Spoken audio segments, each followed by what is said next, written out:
इस डर के जंजाल में इस डर के जंजाल में यूं ना फंसा कर तू डर को मार भगा, तू डर को मार भगा, कुछ तो कर यूं ही मत मर। नमस्कार मित्रों, मैं योग इंस्ट्रक्टर डॉक्टर ब्रजेश कश्यप आज आपके बीच में अपनों से अपनी बात करने का मन हुआ। बहुत मित्रों के पर्सनल मैसेज, पर्सनल कॉल आए। हालांकि सबको मालूम है कि सब लोग परेशान हैं ऑक्सीजन को लेकर के, कोरोना को लेकर के, होम आइसोलेशन को लेकर के। तो मुझे ऐसा लगा कि मुझे कुछ बातें अपनों से शेयर करना चाहिए, अपनों से अपनी बात के तहत। तो आपको मालूम है कि कोई भी चीज़ की आवश्यकता, कोई भी चीज़ रिसर्च का रूप तब लेती है उसकी आवश्यकता पड़ती है।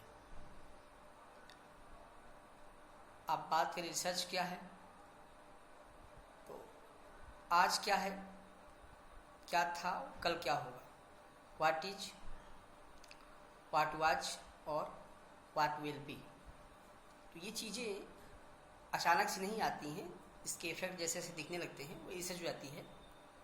तो मैं आपसे जो बात कहने जा रहा हूँ वो अपनों से अपनी बात के तहत है। कुछ तो कर। तो जो लोग होम आइसोलेशन हैं, जिनको डर सा लग रहा है, जिनको फीवर आ रहा है, सिर में दर्द हो रहा है, गले में दिक्कतें हो रही हैं, अकेलापन महसूस हो रहा है, घुटन सी महसूस हो रही है, उनके मन में ऐसे विचार आ रहे हैं कि कहीं मुझे पॉजिटिव तो नहीं आ गई रिपोर्ट, या जो लोग रिपोर्ट दे चुके हैं, रिपोर्ट टेस्ट के लिए दे चुके हैं, जांच सैंपल दे चुके हैं, उनको अपने आप में डर पैदा हो रहा है कि कहीं मेरा रिपोर्ट पॉजिटिव नहीं आ जाएगा। याद रखिए मित्रों, हमारे बॉडी में सिस्टम चलता है। सबको मालूम है कि पिट्यूटरी ग्लैंड मास्टर ग्लैंड है, लेकिन मास्टर ग्लैंड पिट्यूटरी को भी कंट्रोल करता है हाइपोथैलेमस, और हाइपोथैलेमस कंट्रोल होता है पूरा थॉट मैकेनिज्म से। आप जैसा सोचते हैं आपकी बॉडी उसी तरीके के हार्मोन जनरेट करने लगती है, पूरा मैकेनिज्म वैसे ही काम करने लगता है। तो आप यदि आसपास के न्यूज़ देखते हैं और आप शमशान घाट में चलते हुए लाश देखते हैं, आप देख रहे हैं उसका रिपोर्ट पॉजिटिव आया था, 10 दिन के अंदर मर गया, आप ये सुनते हैं, आप देखते हैं, आप व्हाट्सएप में अपडेट देख रहे हैं, तो आपके अंदर एक फियर का, डर का एक चैन तैयार होता है। आपको वो चैन तोड़ना है, उस चैन को तोड़ के बाहर आना है।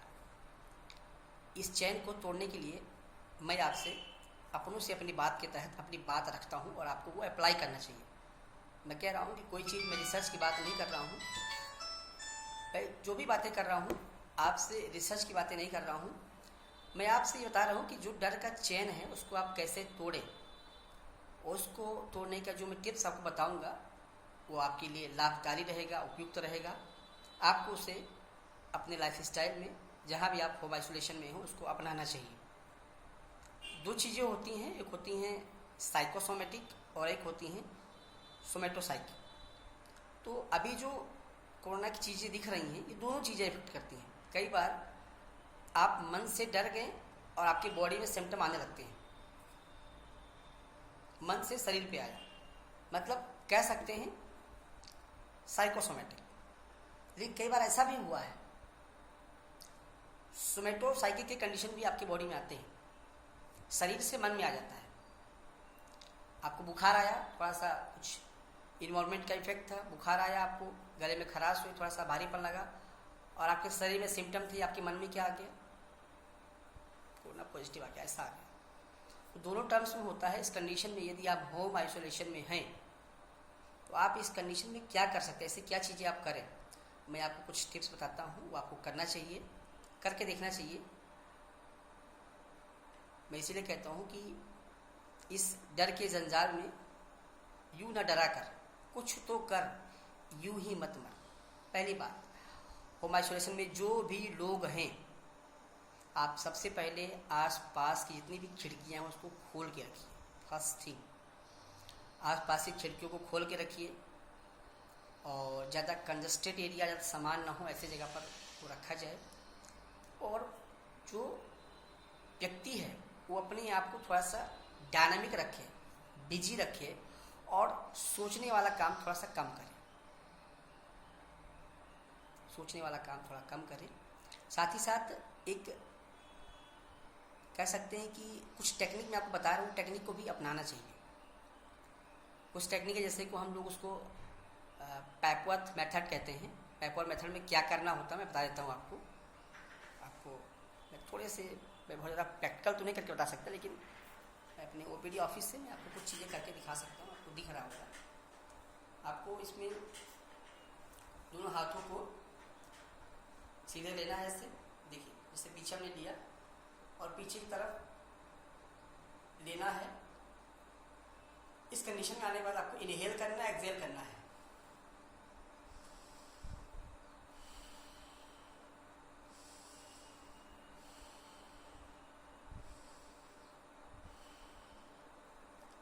फर्स्ट टेक्निक, इसको बैकवर्ड मेथड बोलते हैं। आपको ये करना चाहिए, बहुत ज़्यादा इफेक्टिव रहेगा आपके बॉडी में, आपके लंग्स में ऑक्सीजन लेवल को बढ़ाने के लिए।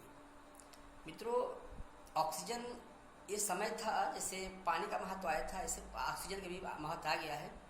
ये बातें आज नहीं बताई गई हैं, ये बातें लगभग 15-20 साल पहले से बताई जा रही हैं कि ऑक्सीजन आने वाले दिनों में बहुत इंपॉर्टेंट रहेगा आपके लिए। यदि आप खाना नहीं खाइए तो आप 15 दिन 10 दिन जिंदा रह सकते हैं।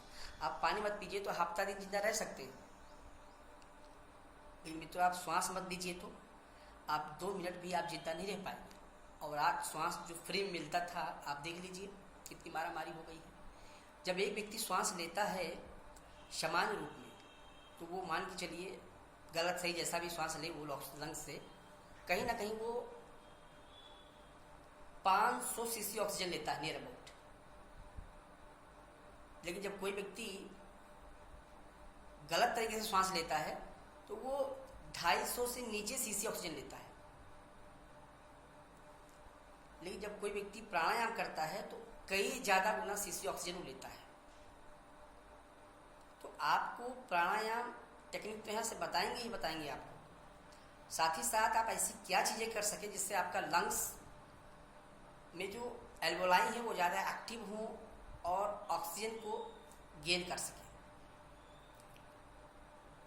ये बातें आपको इस तरीके से समझनी चाहिए कि हमारे बॉडी के पूरे सिस्टम में 3 यूनिट ऐसे हैं जहां ऑक्सीजन की बहुत ज़्यादा ज़रूरत पड़ती है। पहला है न्यूरॉन्स, जो कि ब्रेन में होती हैं। यदि एक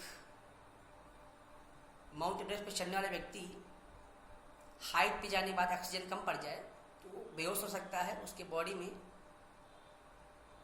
लकवा मार सकता है। यदि आप किसी जगह पर दीपक जलाइए और उसके ऊपर से गिलास रख दीजिए, दीपक बुझ जाएगा, lack of oxygen. First neurons, जो कि ब्रेन में पाया जाता है। ब्लड का सर्कुलेशन बहुत ज़्यादा होता है। यदि ब्लड सर्कुलेशन बहुत ज़्यादा होता है और ब्रेन में ऑक्सीजन की मात्रा कम हो जाए, ये भी बहुत बड़ा रिस्क का कंडीशन उत्पन्न कर सकता है। मैं आपको बॉडी के 3 यूनिट के बारे में बता रहा था। सेकेंड यूनिट आता है नेफ्रॉन, जहाँ पे जो कुछ भी आप खाते हैं फिल्ट्रेशन का काम होता है। आप पानी एक्वा पीते हैं, उसमें भी ऑक्सीजन मात्रा रहती है। जो कुछ भी खाते हैं पीते हैं, हमारा नेफ्रॉन उसको फिल्ट्राइज करता है। नेफ्रॉन जो कि किडनी में पाया जाता है। और थर्ड चीज़ होता है जिसको हम बोलते हैं एल्वोलाई। एल्वोलाई हमारे लंग्स में पाई जाती है। आज जो पूरा कोरोना का इफेक्ट है, कोरोना का पूरा समीकरण चल रहा है, लंग्स के तहत एल्वोलाई के तहत चल रही है। इस एल्वोलाई को बहुत ज़्यादा एक्टिव करने की ज़रूरत है। तो ये तीनों यूनिट में सबसे ज़्यादा महत्वपूर्ण हम बात करें इस समय जो समय है वो लंग्स के एल्वोलाई को एक्टिव करने का है। ज़्यादा ऑक्सीजन ले सके ऐसा बनाना है। तो मैंने आपसे बात किया एक पैपवर्थ मेथड के लिए, मैंने विंडो की बात की। आप आसपास की सब जगह खिड़कियाँ खोल दें, पैपवर्थ मेथड करें। दूसरा मैं आपको टेक्निक बता रहा हूँ जिसको कहते हैं बाल सुलभ आसन। यदि आपको नहीं आता तो मैं कुछ चीज़ें बता दे रहा हूँ कैसे करना है। बाल सुलभ आसन का जो टेक्निक है, आप देखिएगा जब कोई बच्चा मतलब 1 साल का या लगभग 1 साल का या 6 महीने 1.5 साल का बच्चा भी हो, तो वो पेट के कई बार सोचता है पेट के बल, तो देखा होगा आपने उसका एक पैर मुड़ जाता है, एक हाथ मुड़ जाता है, एक हाथ सीधा रहता है और एक पैर सीधा रहता है। दैट मीन्स बाल सुलभ आसन। इसको किस एंगल से करना है? पेशेंट को लेफ्ट साइड से कराइए, लेफ्ट साइड से, और इस पोस्चर में पेशेंट को रखने के बाद प्रयास किया जाए 2 से 3 मिनट इस पोस्चर में रहे। कोई पेशेंट यदि लेफ्ट साइड से कंफर्ट महसूस नहीं कर रहा है तो वो राइट साइड से भी रह सकता है। हर व्यक्ति का बॉडी का फिजियोलॉजी, उसका बॉडी वेट, उसका बॉडी स्ट्रक्चर, उसका ऑर्गेनिज्म अलग अलग तरीके से काम कर सकता है। वो जिस कंडीशन में लेफ्ट या राइट साइड से जैसा अच्छा महसूस कर सकता है, उसको उस कंडीशन में बाल सुलभ आसन का अभ्यास 2 मिनट करना चाहिए। तीसरा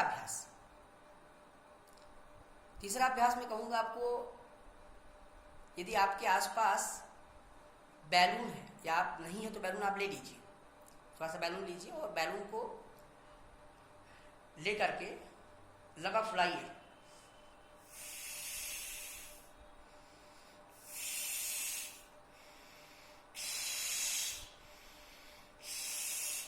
तरीका इसमें है, जब आप श्वास को भरें, श्वास को भरने के बाद आप अंदर से प्रेस कर लें, फिर आप नाक से सांस लीजिए।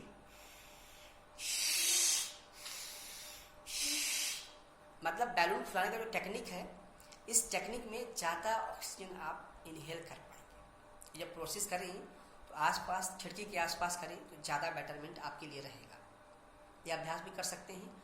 और एक बहुत अच्छा टेक्निक है जिसको हम लोग ऑक्यूपेशनल थेरेपी में यूज़ करते हैं। उसमें क्या करना है आपको, सिंपल मैं बताता हूँ आपको। सिर्फ आपको फील करना है कि समझ लीजिए आपको लगभग 20 दीपक आपको बुझाने हैं।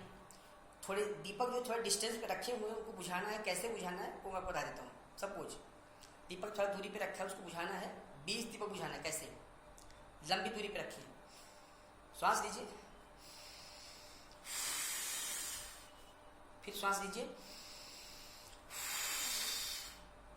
2 हो गए, फिर श्वास लीजिए, लंबा गहरा श्वास लेकर के बहुत जोर से आपको दीपक को बुझाना है। ये टेक्निक भी बहुत कारगर है आपके लंग्स के एल्वेओलाई को एक्टिव करने के लिए, ज़्यादा बॉडी में लंग्स में ऑक्सीजन को लेवल को बढ़ाने के लिए। तो ये टेक्निक भी अपना सकते हैं आप। इसके अलावा आप जो हवन सामग्री आती है, स्पेशली शांति कुंज की, कुछ नहीं, आपको कुछ नहीं करना है। आप आसपास में थोड़ा सा आग जला लीजिए और घी का साथ में ले करके, घी के साथ आप तकरीबन 21 बार आप हवन करिए। और हवन करने के बाद उस माहौल में आप हो सके तो 8 से 9 बार गायत्री मंत्र का जाप करिए। ये हमारे बॉडी में ऐसे वाइब्रेशन क्रिएट करते हैं कि आपको मन का बाग खाए ना खाए, आपको मन का बाग खाने से बचा लेती है। इस समय आपको शरीर से मजबूत रहने के साथ साथ बहुत ज़्यादा ज़रूरत है मन से मजबूत रहने की। मैंने कहा ना, बॉडी का सारा सिस्टम माइंड के मैकेनिज्म से चलता है। यदि आप डरने लगते हैं तो आपके बॉडी में डर वाले हार्मोन्स निकलने लगते हैं। यदि आप सांप को देख के डर जाते हैं तो बॉडी डर, आप सांप को देख के डरे, दैट मीन्स डरना, it means fear is psychological variable. लेकिन आपके बॉडी में आपका बीपी बढ़ जाएगा, चेहरे का एक्सप्रेशन बढ़ जाएगा, रेडनेस आ जाएगा, आपका पल्स रेट बढ़ जाएगा, ब्लड का सर्कुलेशन बढ़ जाएगा, आपकी बॉडी वाइब्रेट करेगी, श्वास तेज तेज होने लगेगा। ये फिजियोलॉजिकल एस्पेक्ट है। तो आप जैसा सोचने लगते हैं, बिल्कुल ठीक उसी तरीके से हमारा बॉडी काम करने लगता है। तो आपको वन का बाग खाए ना खाए, आपको मन का वन का बाग खाए ना खाए, आपको मन के बाग को खाने से बचाना है। इसके लिए आपको अपने आप को थोड़ा सा यज्ञ के समय, यज्ञ के बाद, यज्ञ के समय भी, यज्ञ के बाद भी आप तकरीबन 9 बार या 21 बार गायत्री मंत्र का जाप करें। बहुत ज़्यादा आपके आसपास में एक पॉजिटिव वाइब्रेशन का ऑरा बनेगा और आपको बहुत ज़्यादा बेनिफिट होगा। अच्छा होगा यदि आप छोटे मोटे साउंड रखे हैं तो आसपास में आप गायत्री मंत्र का इन्वायरमेंट भी चला सकते हैं, बहुत ज़्यादा इफेक्टिव है। मैं नहीं कहता, ऐसा नासा भी मानता है कि गायत्री मंत्र का बहुत ज़्यादा अच्छा इफेक्ट है पॉजिटिविटी को लेकर के, हमारे न्यूरॉन्स के बीच में, लंग्स के बीच में, पूरे एज अ होल बॉडी में बहुत अच्छा पॉजिटिव रिस्पॉन्स देता है। अगली बात मैं कहूँगा कि यदि आपके आसपास में आप ये चीज़ तो कर सकते हैं, लेकिन आपको एक चीज़ और करना चाहिए, जिसको हम कह सकते हैं कि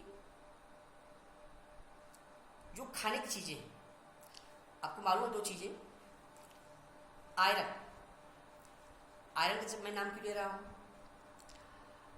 आपको बाहर की फौज को तंदुरुस्त करने के बजाय आपको अपने शरीर के भीतर के फौज को भी तंदुरुस्त करना चाहिए। दैट मीन्स WBC, और WBC हमारे ब्लड में होता है। यदि आप देख रहे होंगे ध्यान से, वही लोग कोरोना पॉजिटिव ज़्यादा हो रहे हैं जो इनएक्टिव थे। मैं बाइक वाले को, चलने वाले को एक्टिव नहीं कहता मानता, तो थोड़ा बहुत फिजिकल वर्कआउट नहीं करते वो उसको एक्टिव नहीं मानता। कोई कहे कि स्विगी वाला दिन रात वर्कआउट करता रहता है, बाइक से सामान देता रहता है, डिलीवर करता रहता है, नहीं, ऐसे लोग नहीं कहते। किसान को आपने बहुत कम देखा होगा कोरोना पॉजिटिव हुआ हो और ऐसे कंडीशन में कुछ हो गया हो, उन्हीं को पकड़ रहा है जिनका अंदर का फौज कमज़ोर है, जो लड़ने के प्रैक्टिस का अभाव के साथ जी रहा था।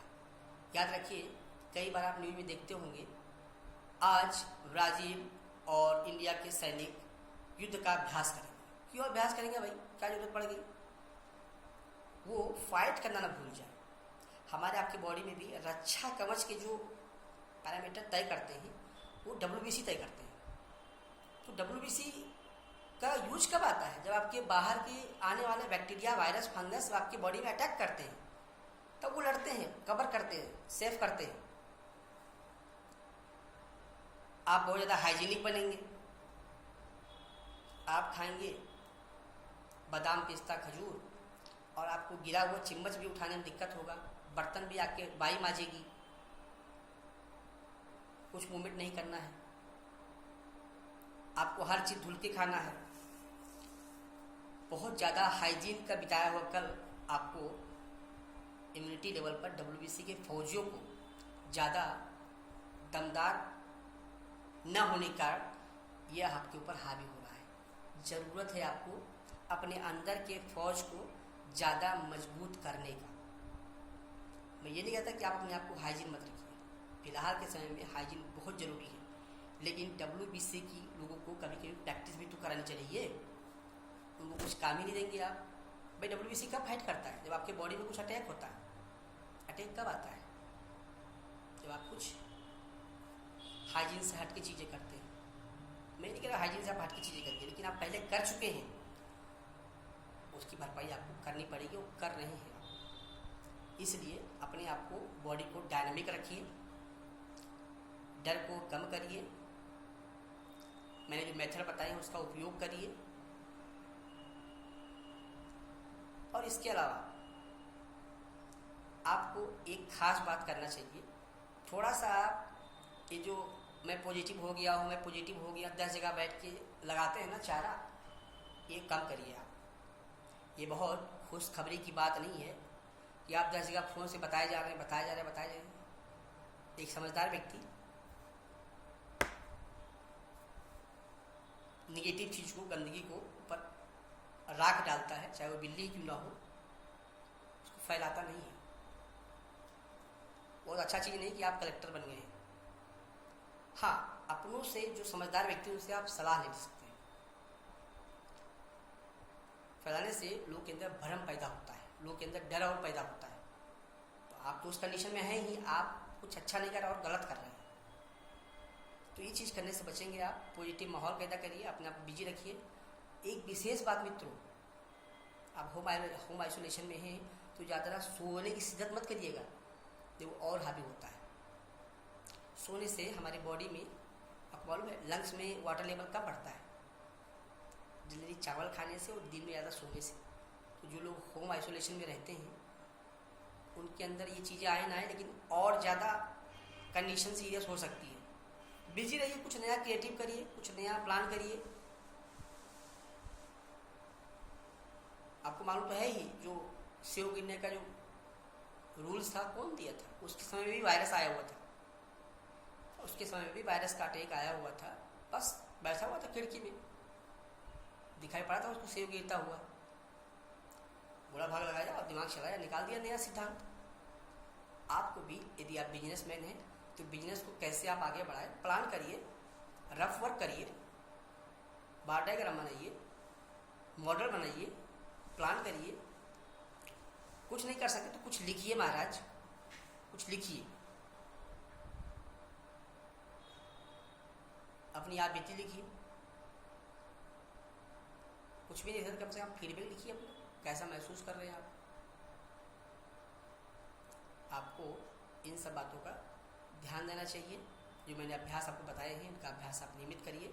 मैं कह रहा था, खास चीज़ आपको ऐसी चीज़ें खाने वाली अपने रूटीन में रखनी चाहिए जो आयरन प्रचुर मात्रा जिनके अंदर हो, जैसे कि केले हो गए, एप्पल हो गए और साग हो गए। ऐसी चीज़ें आप खाएंगे जिसमें आयरन की मात्रा ज़्यादा हो और थोड़ा सा इम्यूनिटी बढ़ाएं, ऐसी चीज़ें भी आप खाएं, WBC की लेवल को बढ़ाएं, ऐसी चीज़ें भी खाइए। और निगेटिव लोगों से थोड़ा दूर रहिए, निगेटिव लोगों से थोड़ा सा दूर रहिए। हाँ, पॉजिटिव लोगों से आप टच में रहिए, आए दिन टच में रहिए, जो आपको इन्हांस करें, जो आपके अंदर एक पॉजिटिविटी का मैसेज दें, जो आपको हिम्मत दें। मित्रों, संघर्ष के समय में छोटा सा हिम्मत देना भी बहुत काम कर जाता है, जैसे डूबते हुए तिनका दे जाता है सहारा। और दुख के समय में, संघर्ष के समय जब निगेटिविटी से बात करेंगे तो आपको ऐसे ऐसे टाटा सुनाएगा वो कि आप कुछ कंडीशन आपकी 3 है तो वो 5 हो जाएगा। तो आप मक्खी लोगों के स्वभाव के लोगों से आप दूर रहें और मधुमक्खी के स्वभाव के लोगों से आप कनेक्ट रहें। ज़्यादा ना सोए, कुछ कुछ वर्कआउट करते रहा करिए, कुछ कुछ योग करते रहा करिए, और ज़्यादा कुछ योग करने रहा करें तो आप उससे कांटेक्ट कर सकते हैं। बताना तो नहीं चाहिए, बता दे रहा हूँ कि कुछ आपको और जानकारी चाहिएगा तो आप मुझसे पूछ लीजिएगा। मेरा नंबर है 9027772349। मैं रिपीट करता हूँ नंबर फिर से, 9027772349। डॉक्टर ब्रजेश, मैं डिस्ट्रिक्ट हॉस्पिटल में as a voice doctor therapist हूँ, काम करता हूँ और योग में लंबा अनुभव रखता हूँ। मैंने कोई रिसर्च की बातें नहीं कही हैं, अपनों से अपनी बात कही है। कोई भी रिसर्च अचानक बादल छेद करके नहीं आता है, परिस्थिति समय अनुकूल उसको रिसर्च बना देती है, वही आवश्यकताएं रिसर्च की जननी बन जाती है। तो आज आवश्यकता है इन चीज़ों का अभ्यास करने का, अपने आप को मॉडिफाई करने का। मैं एक बार फिर कहूँगा, यूँ तो मत डर, यूँ तो मत डर, इस डर के जंजाल से कुछ तो कर, कुछ तो कर, यूं ही मत कर। नमस्कार मित्रों, मैं अपनी बात को विराम देता हूँ। मुझे लगता है मैंने अपने जो बात मैं कहना चाह रहा था आपसे पूरी बात कह दिया हूँ और आप इतना अभ्यास करेंगे, मुझे ऐसा आशा है। तो मैंने 5-6 टेक्निक आपको बताया, वो टेक्निक का अभ्यास करिए, बातों को समझिए और अपने आप भीतर के डर को आप बाहर निकालिए।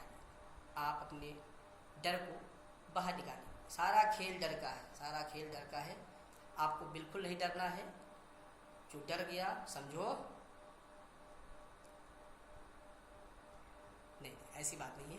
कुछ चीज़ों में डरना बहुत ज़रूरी होती है। कोई कहे छत से कूदना है, नहीं डरना है कि भाई कूदना है, लेकिन वहाँ से डरना है, क्योंकि डरना ज़रूरी है।